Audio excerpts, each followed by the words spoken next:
내 집 마련 싸게 할 수 있다면 이거 마다할 사람 없겠죠. 바로 이 지점 때문에 많은 분들이 지역주택조합, 줄여서 지주택에 눈길을 돌립니다. 근데요, 누구한테는 이 길이 진짜 꿈을 이루는 지름길이 되지만 또 다른 누구한테는 빠져나올 수 없는 덫이 되기도 하거든요. 오늘 이 지주택의 빛과 그림자 제가 확실하게 짚어드리겠습니다. 아니, 주변 시세보다 막 몇 억씩 싸게 새 아파트를 가질 수 있다. 와, 진짜 솔깃하지 않으세요? 이게 바로 지역주택조합이 가지는 강력한 매력 포인트입니다. 막 피 터지는 청약 경쟁 안 해도 되고 자격 조건도 그렇게 까다롭지 않거든요. 그런데 말이죠, 그 달콤한 꿈이 현실이 되면 참 좋겠는데 수많은 사업들이 첫 삽도 못 떠보고 그냥 멈춰버리는 경우가 허다합니다. 내 집 마련의 부푼 꿈이 끝없는 기다림, 그리고 불안감으로 바뀌는 거죠. 바로 이 순간 꿈이 악몽이 되는 겁니다. 그럼 이런 질문이 들 수밖에 없죠. 아니, 도대체 왜 이런 일이 자꾸 반복되는 걸까요? 그리고 제일 중요한 것은 이 위험천만한 게임에서 내 소중한 돈, 내 꿈, 어떻게 하면 안전하게 지킬 수 있을까요? 지금부터 그 해답을 같이 찾아보시죠. 자, 첫 번째 순서입니다. 지주택이 가진 꿈과 위험. 그 두 얼굴을 제대로 알아야 합니다. 도대체 뭐가 우리를 이렇게 끌어당기는지, 또 그 뒤에는 어떤 위험이 숨어 있는지 알아야 함정을 피할 수 있겠죠. 지주택 원리는 사실 되게 간단해요. 건설사가 다 지어놓은 집을 돈 주고 사는 게 아니고요. 우리 같은 평범한 사람들이 모여서 조합을 만들고 우리가 직접 사업의 주인, 그러니까 사장이 되는 거예요. 우리가 땅 사고 우리가 건설사 고용해서 집을 짓는 거죠. 중간에 시행사가 챙겨가는 이윤 같은 게 빠지니까 당연히 가격이 저렴해지는 거고요. 와, 이론만 들으면 정말 완벽하죠. 근데 현실은 완전 딴판이었습니다. 지금부터 왜 이 좋은 시스템이 문제투성이라는 오명을 쓰게 됐는지 그 구조적인 허점들을 제가 하나하나 파헤쳐 보겠습니다. 이 숫자 한번 보시죠. 73.7%. 와, 이게 뭘 의미하냐면요. 서울에 있는 지주택 사업 10군데 중에 7군데 이상이 아직 사업 첫 단계인 조합원 모집도 끝내지 못하고 있다는 뜻입니다.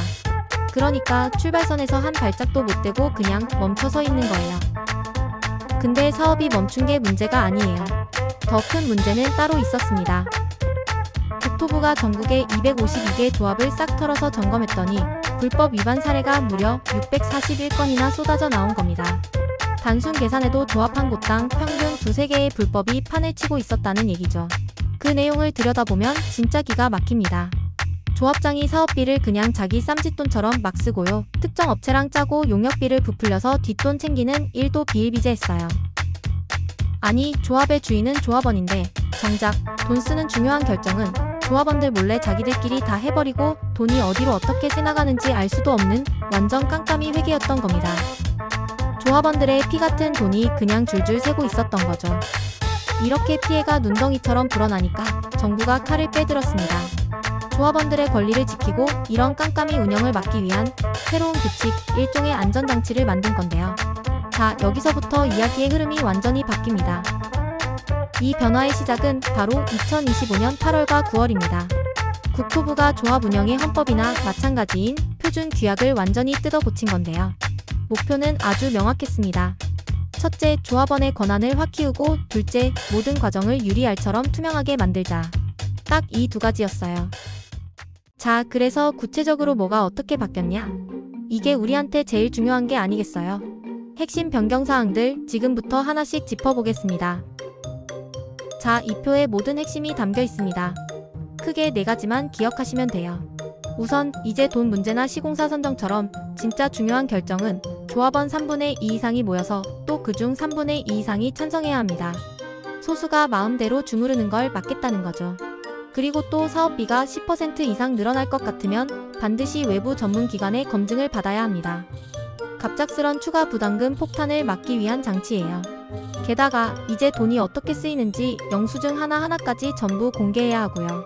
마지막으로 진짜 중요한 거, 사업이 영 아니다 싶을 때 조합을 해산할 수 있는 탈출구도 여러 번 열 수 있게 됐습니다.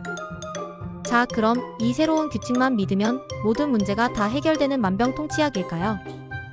아쉽지만 그렇지는 않습니다. 분명 엄청난 발전이지만 여전히 우리가 알아야 할 한계점들이 남아있거든요. 이번에 바뀐 규칙은 분명 조합원의 권리를 지켜줄 튼튼한 갑옷이 될 겁니다. 의사결정은 훨씬 신중해질 거고 돈 문제는 투명해지겠죠. 하지만 모든 공격을 다 막아주는 완벽한 철옹성은 아니라는 점. 이걸 기억해야 합니다. 법이 바뀌기 전에 이미 만들어진 조합에는 이걸 강제하기가 어렵고요. 또 시공사랑 마찰이 생기면 사업이 지연될 위험도 여전히 남아 있습니다. 그렇다면 최종적으로 우리가 기억해야 할 건 뭘까요? 바로 이겁니다. 제도가 아무리 좋아져도 결국 가장 중요한 건 우리 자신의 경계심이라는 것. 이걸 절대 잊으면 안 됩니다. 혹시라도 지주택 가입을 조금이라도 고민하고 계시다면 이 체크리스트는 스마트폰으로 찍어서 그냥 저장해 두세요. 제일 중요한 거, 땅은 얼마나 확보했는지, 광고하는 그 건설사랑 진짜로 계약을 맺은 게 맞는지, 내 돈은 안전한 신탁사가 관리하는지, 그리고 만이 하나 내가 빠져나올 때 내 돈을 돌려받을 수 있는지 계약서에 적힌 작은 글씨 하나까지 절대 놓치시면 안 됩니다. 그리고 이 두 가지는 외우세요. 추가 분담금은 거의 무조건 나온다. 그리고 지금 보는 멋진 아파트 그림은 언제든 바뀔 수 있다. 자, 이제 마지막 질문입니다. 조합원을 보호하는 울타리는 분명 예전보다 훨씬 높아졌습니다.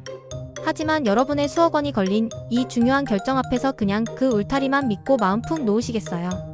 아니면 결국 내 재산과 내 집의 꿈을 지키는 최종 책임자는 다른 누구도 아닌 바로 나 자신이어야 할까요? 그 선택은 여러분의 몫입니다.